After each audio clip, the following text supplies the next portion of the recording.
Hello everyone, this is Sanjay Kumar and welcome back to Future Flame Classes।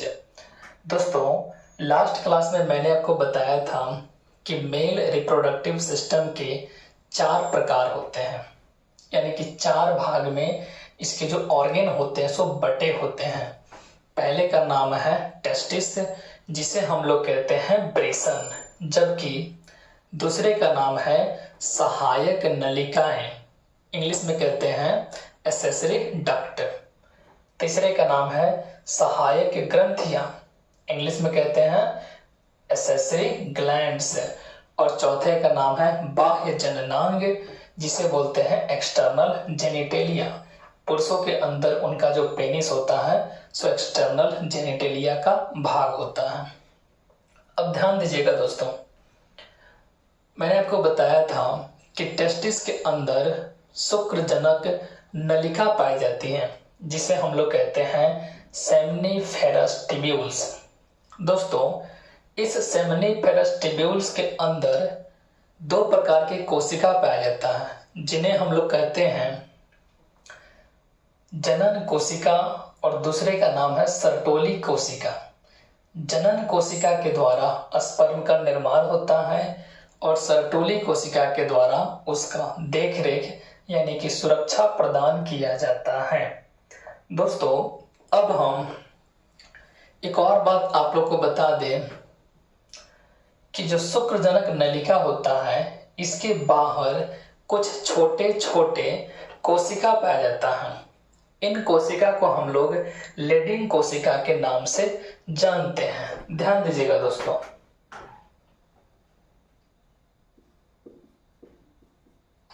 शुक्र जनन नलिका, इसके बाहर छोटे छोटे कोशिका पाया जाता है। इन कोशिका को हम लोग बोलते हैं लेडिंग कोशिका। लेडिंग कोशिका, ध्यान दीजिएगा दोस्तों, इस लेडिंग कोशिका के द्वारा एंड्रोजन हार्मोन, एंड्रोजन हार्मोन जिसे हम लोग कहते हैं टेस्टोस्टेरोन हार्मोन रिलीज किया जाता है। कौन सा हार्मोन रिलीज किया जाता है दोस्तों? एंड्रोजन यानी कि टेस्टोस्टेरोन हार्मोन जो है रिलीज किया जाता है। दोस्तों अब हम बात करने वाले हैं सीमेन के बारे में। सीमेन यानी कि वीर्य। ध्यान दीजिएगा दोस्तों, पुरुषों के अंदर जो वीर्य पाया जाता है इसमें कई प्रकार के कंपोनेंट होते हैं, जिनमें से 70% भाग शुक्राशय द्वारा स्रावित होता है। किसके द्वारा दोस्तों? शुक्राशय द्वारा स्रावित होता है, जबकि 20% भाग पुरस्थ ग्रंथि, पुरस्थ ग्रंथि को हम लोग बोलते हैं प्रोस्टेट ग्लैंड के द्वारा स्रावित होता है। और साथ में जो 10% भाग है यह शुक्राणु होता है, जिसे हम लोग कहते हैं स्पर्म। एक बार फिर से ध्यान दीजिए दोस्तों, मानव के जो वीर्य होता है सीमेन, उसमें 70% भाग शुक्राशय के द्वारा स्रावित होता है, 20% भाग पुरस्थ ग्रंथि के द्वारा स्रावित होता है और 10% भाग शुक्राणु होता है। शुक्राशय और पुरस्थ ग्रंथि के द्वारा जो भी पदार्थ स्रावित होता है इन्हें हम एक साथ मिला के कहते हैं वीर्य प्लाज्मा। क्या बोलते हैं दोस्तों? वीर्य प्लाज्मा। दोस्तों इस वीर्य प्लाज्मा में एक पदार्थ पाया जाता है, जिस पदार्थ को हम लोग कहते हैं प्रोस्टाग्लैंडिस।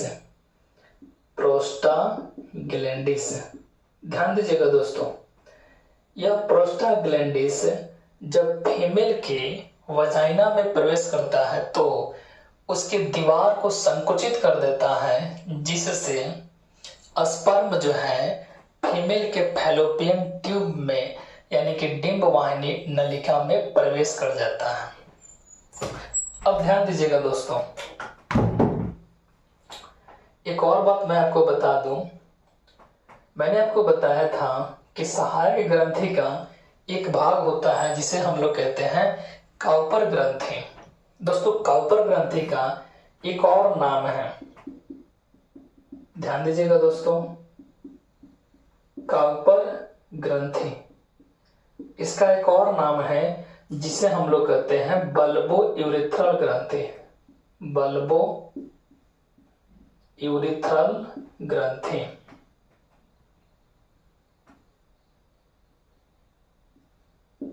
क्या बोलते हैं दोस्तों? बल्बो यूरिथ्रल ग्रंथि। ठीक है दोस्तों, एक बार रिवाइज कर लेते हैं। शुक्र जनन नलिका के बाहर छोटे छोटे कोशिका पाया जाता है जिन्हें हम लोग कहते हैं लेडिंग कोशिका। इस लेडिंग कोशिका के द्वारा एंड्रोजन या फिर टेस्टोस्टेरोन हार्मोन रिलीज किया जाता है। अगर हम बात करें सीमेन के बारे में तो इसमें 70% भाग शुक्राशय के द्वारा स्रावित होता है, जबकि 20% भाग प्रोस्टेट ग्लैंड यानी कि पुरस्थ ग्रंथि के द्वारा स्रावित किया जाता है और 10% भाग स्पर्म होता है। दोस्तों, शुक्राशय और पुरस्थ ग्रंथि के द्वारा जो भी पदार्थ स्रावित किए जाते हैं इन्हें हम एक साथ मिला के कहते हैं वीर्य प्लाज्मा। इस वीर्य प्लाज्मा में एक पदार्थ होता है जिसे हम लोग कहते हैं प्रोस्टाग्लैंडिस। इस प्रोस्टाग्लैंडिस के द्वारा जब यह फीमेल के वजाइना में प्रवेश करता है उस समय यह उसके दीवार को संकुचित कर देता है, जिस कारण स्पर्म जो है वो फीमेल के फैलोपियन ट्यूब यानी कि डिंब वाहिनी नलिका में प्रवेश कर जाता है। तो एक बार इसका स्क्रीनशॉट ले लीजिए दोस्तों।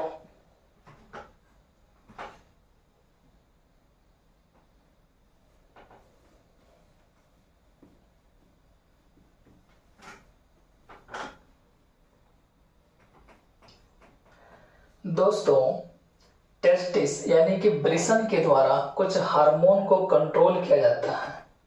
उस हार्मोन के बारे में चर्चा कर लेते हैं। ध्यान दीजिएगा दोस्तों, ह्यूमन बॉडी के अंदर जो वृषण पाया जाता है, जो टेस्टिस पाया जाता है, जो कि संख्या में 2 होते हैं, उसके द्वारा कई सारे हार्मोन को कंट्रोल किया जाता है। दोस्तों, हमारे ब्रेन में एक ग्रंथि पाया जाता है जिसे हम लोग कहते हैं हाइपोथैलेमस ग्रंथि। क्या बोलते हैं दोस्तों? हाइपोथैलेमस ग्रंथि। हाइपोथैलेमस ग्रंथि। इस हाइपोथैलेमस ग्रंथि के द्वारा एक हार्मोन रिलीज किया जाता है जिसे हम लोग कहते हैं GnRH हार्मोन। हिंदी में कहेंगे गोनेडोट्रोपिक रिलीजिंग हार्मोन।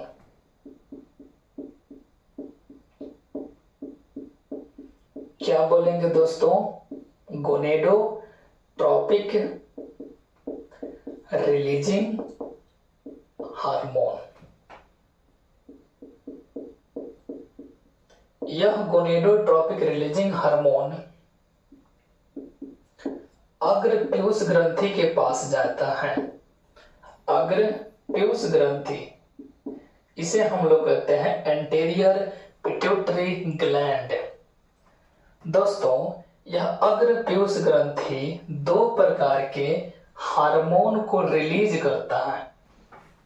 पहले का नाम है LH हार्मोन यानी कि ल्यूटिनाइजिंग हार्मोन। क्या बोलते हैं दोस्तों? Luteinizing hormone. जबकि दूसरे का नाम है FSH हार्मोन। इसे हम कहेंगे follicle stimulating hormone. Stimulating hormone. दोस्तों, यह ल्यूटिनाइजिंग हार्मोन लेडिंग कोशिका के पास जाता है, यानी कि लेडिंग सेल के पास, और यही लेडिंग सेल एंड्रोजन हार्मोन यानी कि टेस्टोस्टेरोन हार्मोन रिलीज करता है, यानी कि स्रावित करता है। जबकि फॉलिकल स्टिमुलेटिंग हार्मोन सर्टोली कोशिका के पास जाता है। कहा जाता है दोस्तों? सर्टोली कोशिका। यह सर्टोली कोशिका स्पर्म को सुरक्षा प्रदान करता है। दोस्तों, ह्यूमन बॉडी के अंदर जब एंड्रोजन हार्मोन यानी कि टेस्टोस्टेरोन हार्मोन बनना चालू हो जाता है, इसके बाद जनन कोशिका के द्वारा स्पर्म का निर्माण होता है। किसका निर्माण होता है? स्पर्म का, यानी कि शुक्राणु का निर्माण शुरू हो जाता है और इसका सुरक्षा प्रदान करता है सर्टोली कोशिका। अब ध्यान दीजिएगा दोस्तों, जैसे ही पुरुषों के अंदर यह हार्मोन बनना चालू हो जाएगा, कई प्रकार के लक्षण पुरुषों में दिखे जाते हैं, यानी कि नए नए लक्षण जो हैं वो पुरुषों के अंदर चले आते हैं, जिन्हें हम लोग कहते हैं पुरुषों के द्वितीयक लैंगिक लक्षण। क्या बोलते हैं दोस्तों? पुरुषों के द्वितीयक लैंगिक लक्षण। अब इसके बारे में चर्चा करने से पहले एक बार इसे रिवाइज कर लेते हैं। यानी ह्यूमन बॉडी में जो टेस्टिस पाया जाता है, जो कि पुरुषों में पाया जाता है, यह कुछ हार्मोन को कंट्रोल करता है। आइए बात करते हैं उसके बारे में। ह्यूमन ब्रेन में एक ग्रंथि पाया जाता है जिसे कहते हैं हाइपोथैलेमस ग्रंथि। इस हाइपोथैलेमस ग्रंथि के द्वारा एक हार्मोन रिलीज किया जाता है जिसे कहते हैं गोनेडोट्रोपिक रिलीजिंग हार्मोन। यह हार्मोन अग्रपीयूष ग्रंथि के पास जाता है, यानी कि एंटेरियर पिट्यूटरी ग्लैंड के पास जाता है। यह अग्रपीयूष ग्रंथि दो प्रकार से हार्मोन स्रावित करते हैं। एलएच हार्मोन, जिसे कहेंगे ल्यूटिनाइजिंग हार्मोन। दूसरा होता है एफएसएच हार्मोन, यानी कि फॉलिकल स्टिमुलेटिंग हार्मोन।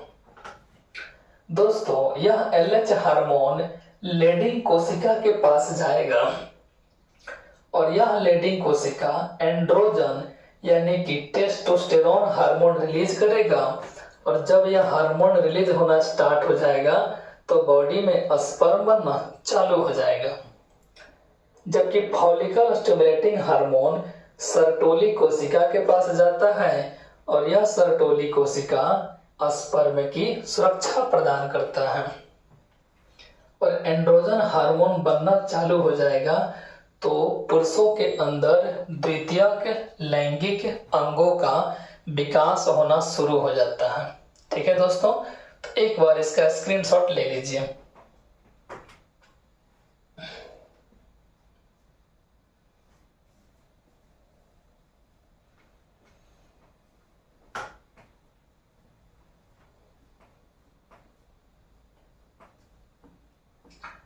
ध्यान दीजिएगा दोस्तों,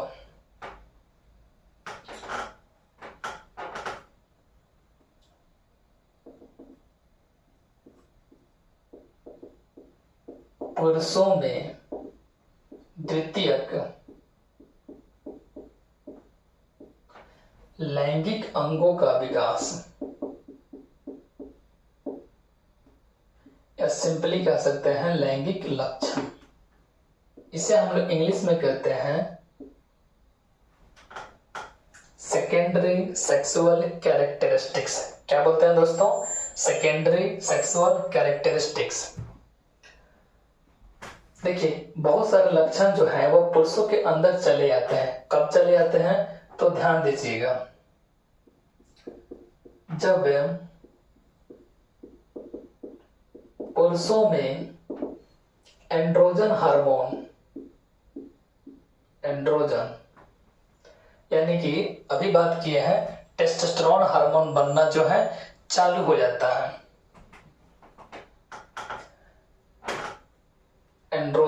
कि टेस्टोस्टेरोन हार्मोन बनना चालू हो जाए। देखिए दोस्तों, जब पुरुषों में एंड्रोजन या टेस्टोस्टेरोन हार्मोन बनना चालू हो जाए तो स्पर्म का निर्माण शुरू हो जाता है। यह भी द्वितीयक लैंगिक लक्षण के अंतर्गत आता है। किसके अंतर्गत आता है दोस्तों? तो द्वितीयक लैंगिक लक्षण, या सिंपली कहेंगे पुरुषों में एंड्रोजन या टेस्टोस्टेरोन हार्मोन बनना चालू हो जाता है।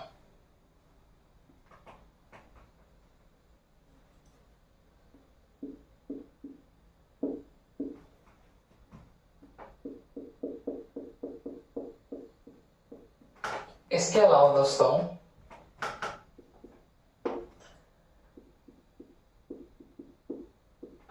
पुरुषों के कंधे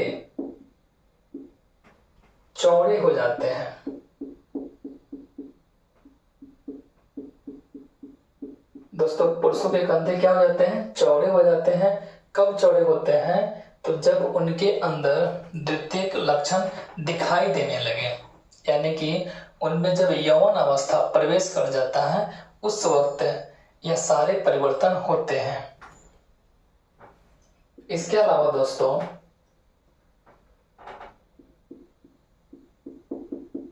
जननांग क्षेत्रों में बाल का आना, जननांग क्षेत्रों में बाल का आना। इसके अलावा आवाज का फट जाना, आवाज का फट जाना। एक बार फिर से ध्यान दीजिए दोस्तों, द्वितीयक लैंगिक लक्षण कौन कौन से हैं? तो पुरुषों में एंड्रोजन हार्मोन बनना चालू हो जाता है, पुरुषों के कंधे चौड़े हो जाते हैं, जननांग क्षेत्रों में बाल चले आते हैं, आवाज जो है सो फट जाता है, पुरुषों की लंबाई बढ़ जाता है, लंबाई बढ़ जाना। साथ ही साथ दोस्तों दाढ़ी मूंछ चले आता है। दाढ़ी या सिंपली कह सकते हैं मूंछ का आना, यह भी लक्षण है पुरुषों में द्वितीयक लैंगिक अंगों का विकास के लिए। ठीक है दोस्तों, तो एक बार फिर से देख लेते हैं। पुरुष जब यौवन अवस्था में प्रवेश करते हैं उस वक्त कुछ लक्षण दिखाई देते हैं, जैसे कि पुरुषों में एंड्रोजन हार्मोन बनना चालू हो जाता है, साथ ही साथ पुरुषों के कंधे चौड़े हो जाते हैं, उनके जननांग क्षेत्रों में बाल आ जाते हैं, आवाज फट जाता है, पुरुषों की लंबाई बढ़ जाता है, दाढ़ी या मूंछ चले आता है।